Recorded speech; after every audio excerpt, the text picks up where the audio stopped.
Rate of such reactions. For example कि हमारे पास ये है वॉल्यूमेट्रिक फ्लास्क।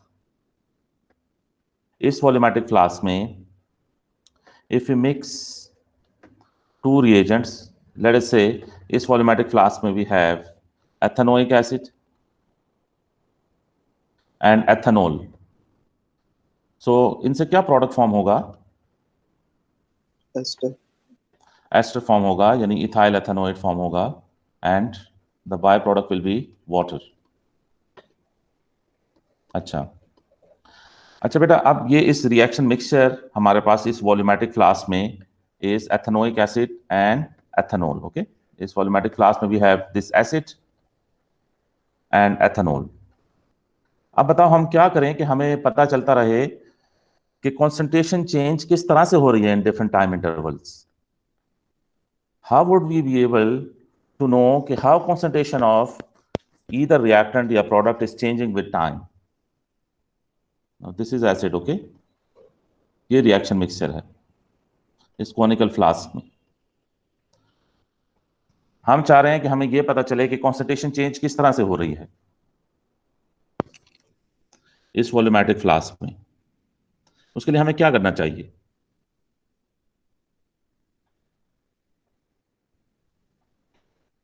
जी बेटा, ये दो रिएजेंट्स हमने मिक्स किए हैं जी। सैंपल लेने चाहिए थोड़े थोड़े टाइम बाद, थोड़े थोड़े देर बाद सैंपल लेने चाहिए। अच्छा चलो, क्या करेंगे फिर उस सैंपल के साथ? फिर उसमें डाल डाल के चेक करेंगे फिर। अच्छा, लेट्स से ना, जैसे ही हम इनको मिक्स करें, इस रिएजेंट को, इस एसिड को और इस अल्कोहल को जैसे ही हमने मिक्स किया, तो हम सपोज कर लेते हैं that is t is equal to 0।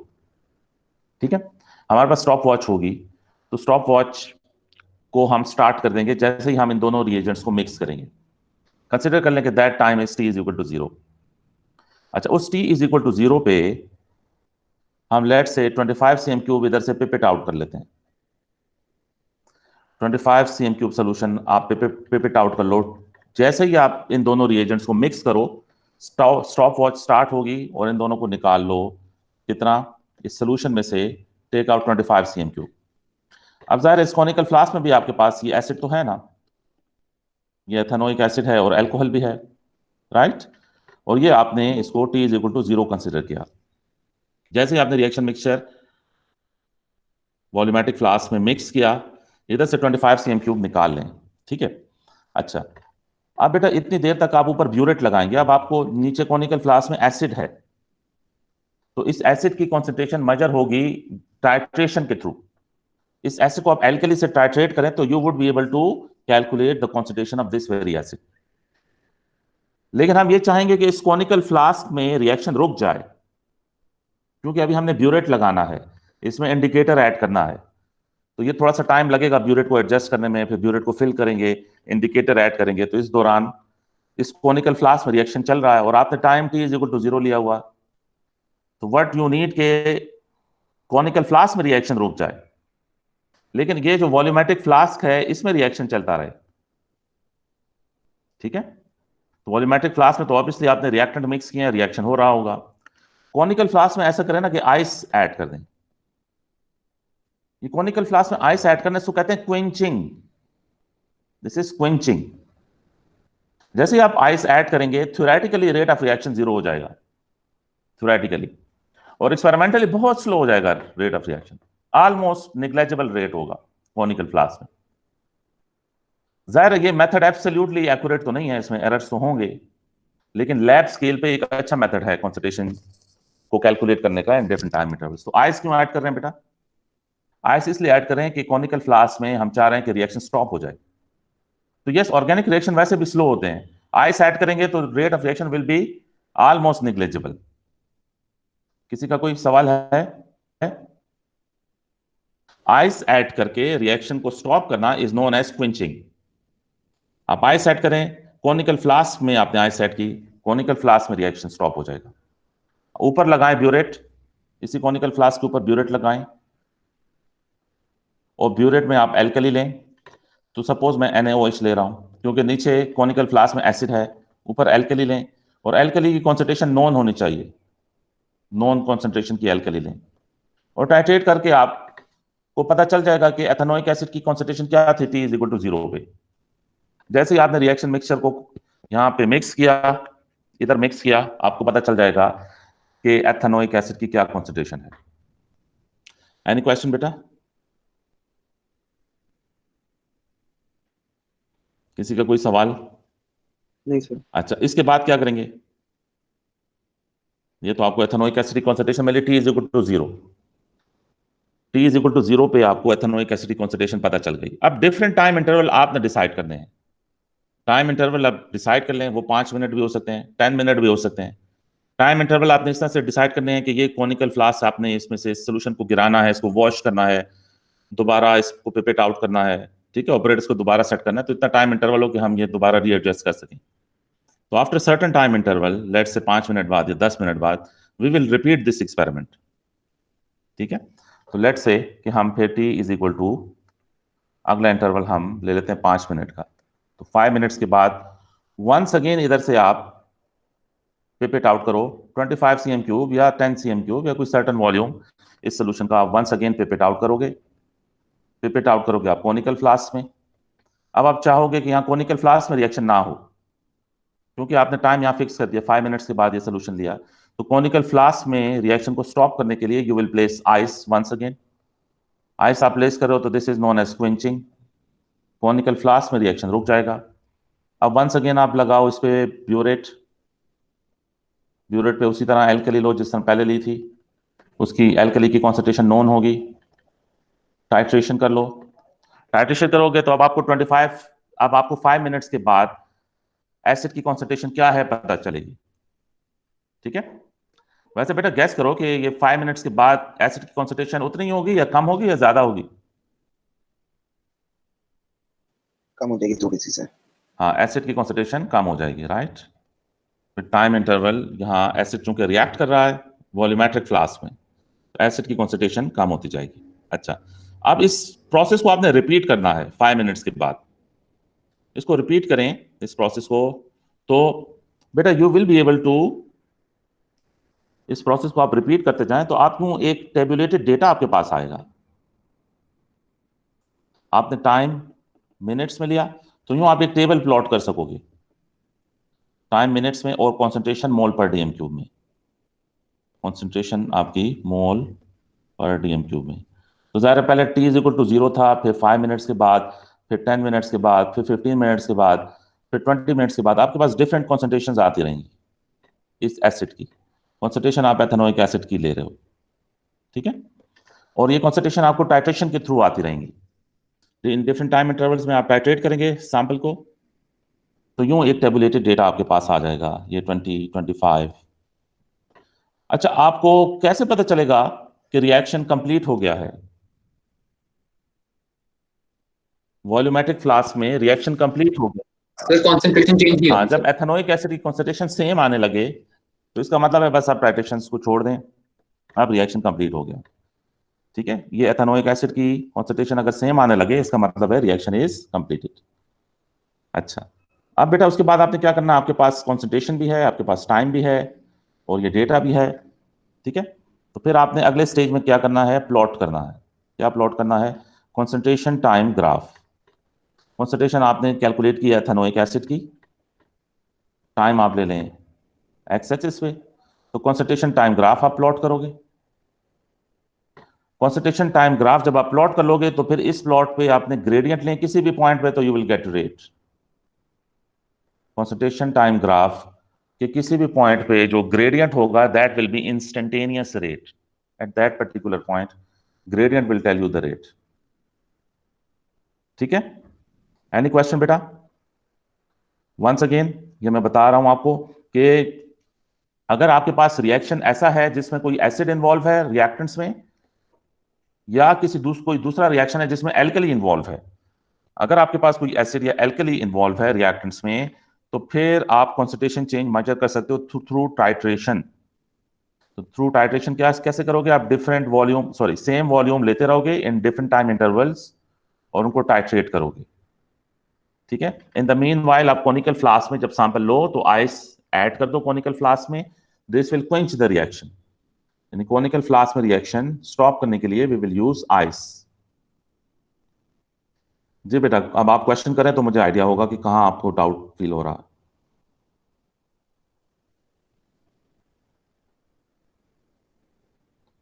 जी बेटा, क्वेश्चन नहीं है तो आई अज्यूम कि आपको क्लियर हो गया ये कॉन्सेप्ट। ठीक है, तो बेटा आप एग्जाम में अगर क्वेश्चन हो तो आप क्या लोगे कि at T is equal to zero, मतलब T is equal to zero का मतलब है जैसे ही आपने रिएक्टेंट्स को मिक्स किया, ठीक है, at T is equal to zero take a fix volume of reaction mixer.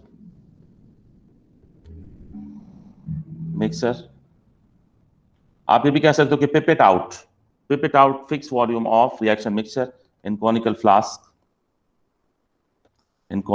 बेटा इससे पहले ये करना है आपने, इससे पहले ये लिखे point, mix reactants and start stop watch. ठीक है, first point should be like this कि मिक्स करें आप रिएक्टेंट्स को, mix the reactants and start stop clock. और फिर सेकंड पॉइंट में at T is equal to zero take fix volume of the reaction mixture in conical flask. ठीक है, फिर प्लेस करें कॉनिकल फ्लास्क में ice, place ice in conical flask में हमने रिएक्शन को स्टॉप करना है, ice in conical flask to quench the reaction, फिर titrate it with suitable reagent, okay, with suitable reagent and indicator to measure concentration, right, और फिर repeat the experiment in different time intervals, repeat the experiments in different time intervals। जी बेटा, किसी का कोई question या कोई doubt या कोई सजेशन? तो डिफरेंट टाइम इंटरवल्स में रिपीट करें इस इन एक्सपेरिमेंट्स को, तो डिफरेंट टाइम इंटरवल में यू विल गेट कॉन्सेंट्रेशंस। और obviously at the end you have to plot concentration time graph, plot concentration time graph. जी बेटा, एनी क्वेश्चन? ठीक है, तो ये जो मेथड था इसको हम टाइट्रेशन मेथड कहेंगे, जिससे हम कॉन्सेंट्रेशन चेंज कैलकुलेट कर रहे हैं। This method is known as titration method. ठीक है, तो very first method is titration method.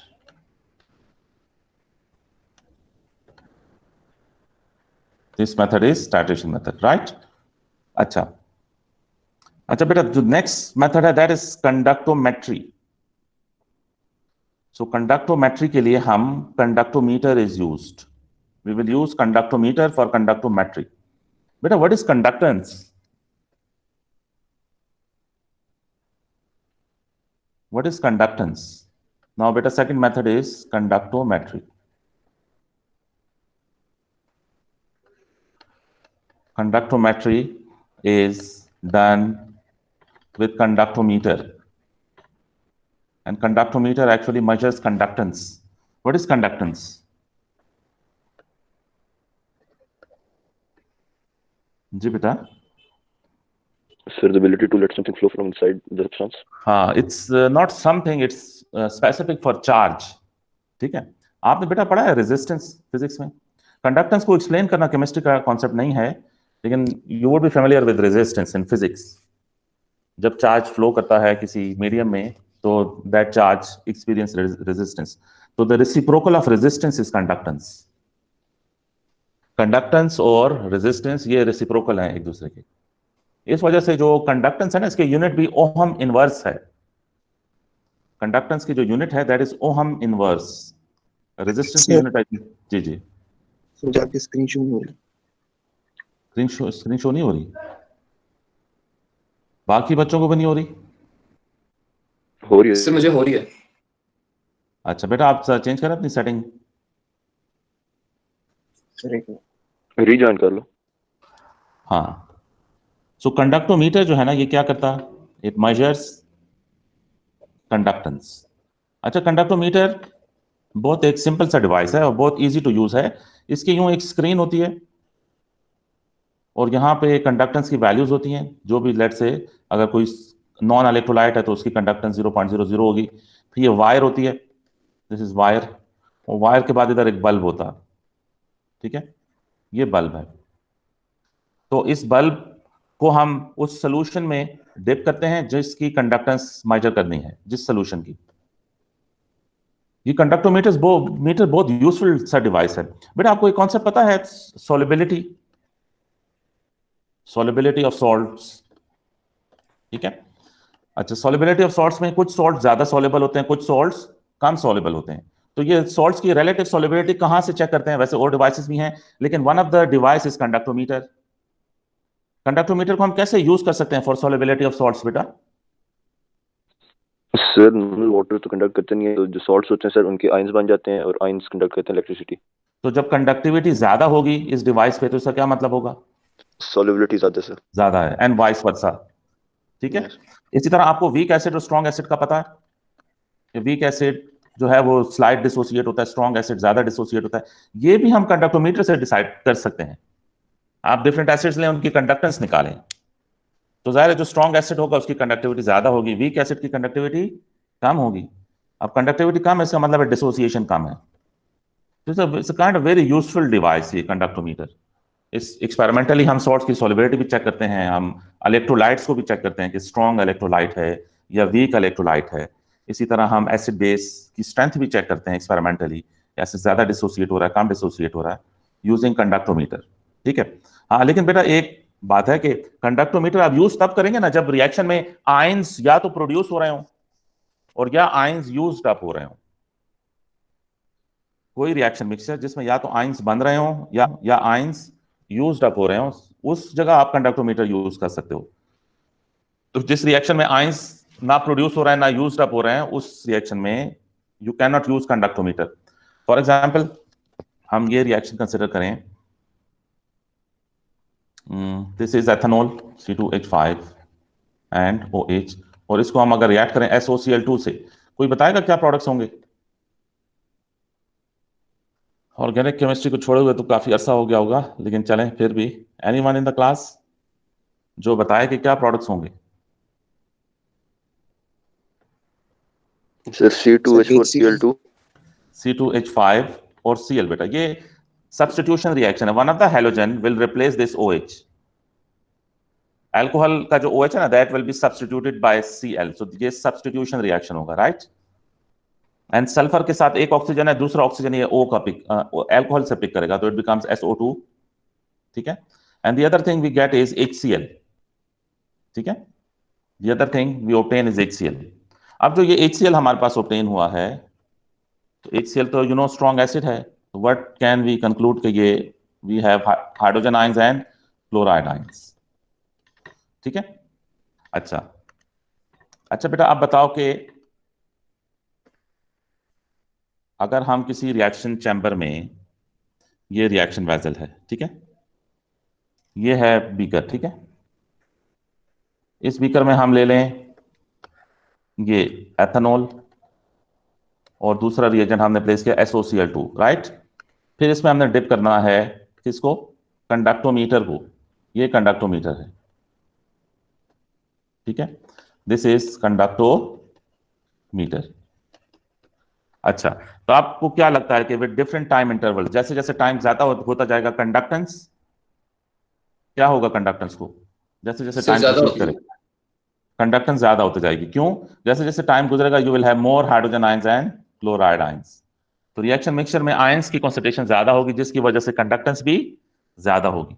तो बेटा इस केस में हम कंडक्टेंस को इक्विवेलेंट कंसीडर करेंगे कॉन्सेंट्रेशन ऑफ HCl के, यानी इस केस में जो कंडक्टेंस है वो रिप्रेजेंट कर रही है कॉन्सेंट्रेशन ऑफ HCl।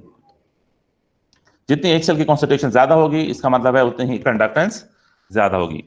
यानी कि HCl की कॉन्सेंट्रेशन चेंज का जो ग्राफ है और कंडक्टेंस का जो ग्राफ है, दोनों का पैटर्न सेम होगा। कॉन्सेंट्रेशन चेंज ऑफ HCl का जो ग्राफ होगा विद रिस्पेक्ट टू टाइम और कंडक्टेंस का जो ग्राफ होगा विद रिस्पेक्ट टू टाइम, दोनों का पैटर्न सेम होगा। तो डिफरेंट पॉइंट्स पे ग्रेडियंट्स भी सेम होंगे।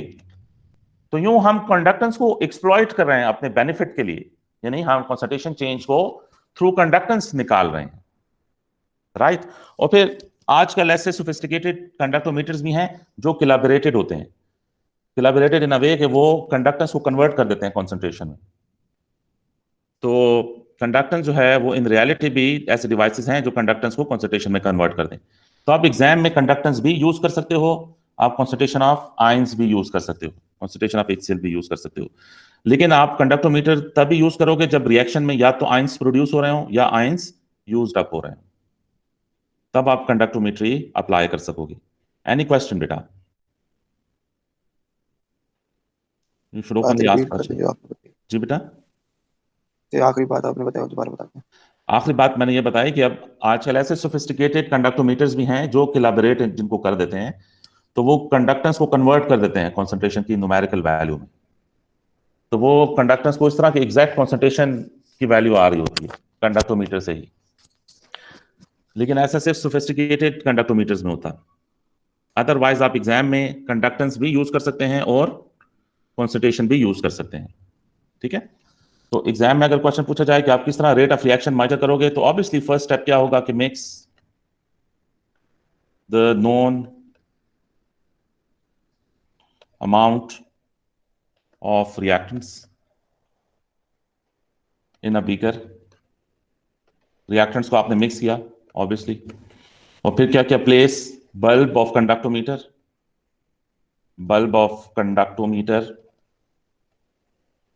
in reaction mixture, second point, and start stop clock time measure करना स्टार्ट करें। फिर आप क्या करें, मेजर करें conductance in different time intervals, measure the conductance in different time intervals।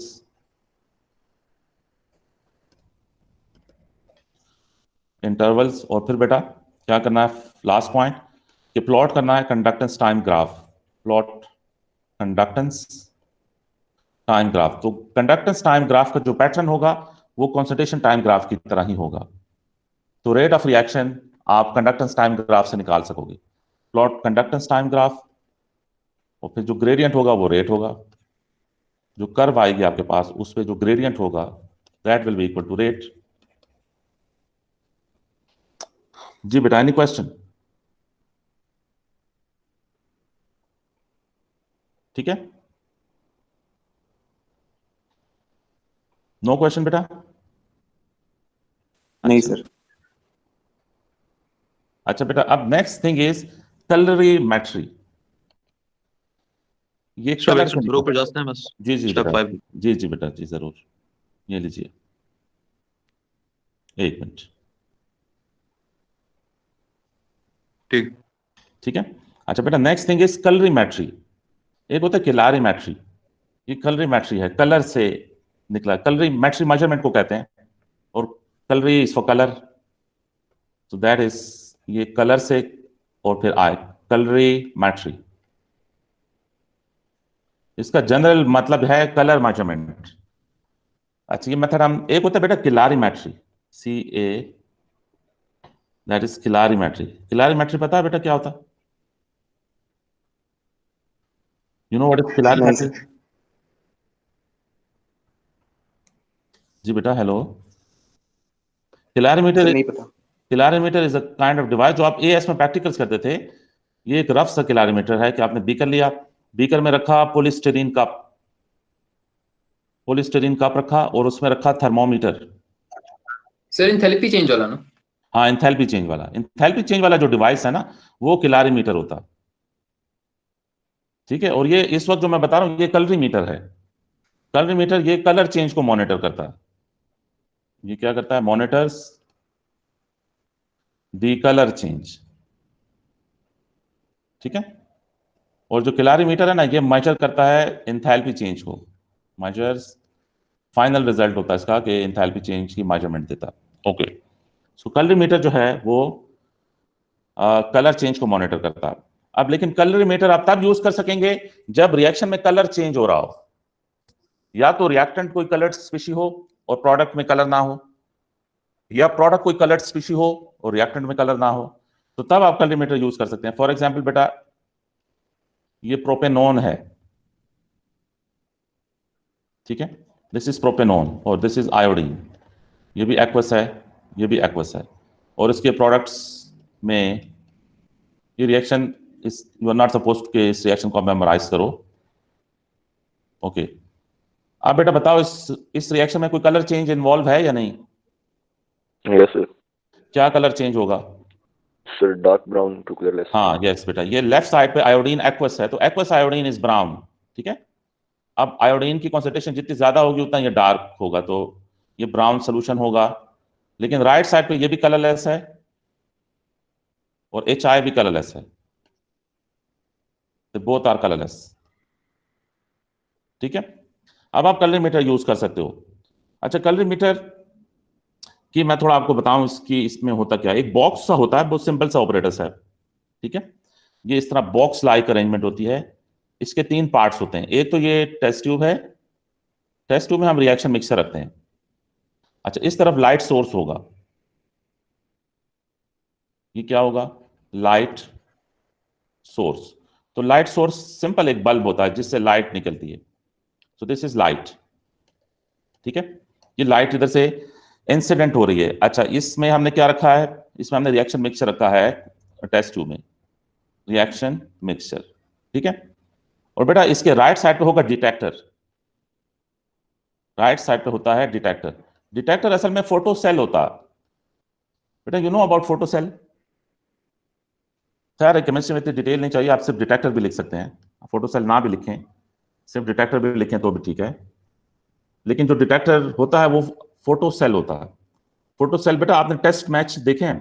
Test match में शाम के वक्त एम्पायर अपनी पॉकेट से एक डिवाइस निकालता है और लाइट चेक करता है कि लाइट ठीक है मैच के लिए या नहीं। तो लाइट अगर कम है तो फिर मैच खत्म कर देते हैं। तो that is actually photo cell जो उस एम्पायर के पास होता है, जिससे वो लाइट मेजर कर, लाइट की इंटेंसिटी एक्चुअली मेजर करता है। That is photo cell. Photo cell is that device जो लाइट की इंटेंसिटी मेजर करता है। ये फोटो सेल होता है। अच्छा, अब बेटा जरा देखें, इसको रिलेट करें। एक मिनट, रिएक्शन मैं दोबारा लिख देता हूं। बेटा ये रिएक्शन देखें, ये रिएक्शन मिक्सचर हमने प्लेस किया, राइट, आयोडीन, और it gives this product. Product colourless है, ये कलरलेस है प्रोडक्ट, और ये ब्राउन कलर है इसका, ठीक है। अच्छा बेटा, जो लाइट इस टेस्ट ट्यूब से पास होगी उसको क्या बोलेंगे? Transmitted light. क्या? Transmitted light. जो टेस्ट ट्यूब से पास हो जाएगी दैट इज ट्रांसमिटेड लाइट, और जो टेस्ट ट्यूब में एब्जॉर्ब हो जाएगी उसे क्या बोलेंगे? एब्जॉर्ब लाइट, या एब्जॉर्बेंस कहेंगे, या एब्जॉर्ब लाइट कह दें। अच्छा, अब मुझे बताओ इस ट्रांसमिटेड लाइट का, बेटा सोच के, ये जो ट्रांसमिटेड लाइट की इंटेंसिटी है ये विद रिस्पेक्ट टू टाइम ज्यादा होगी या कम होगी? ज्यादा होगी सर।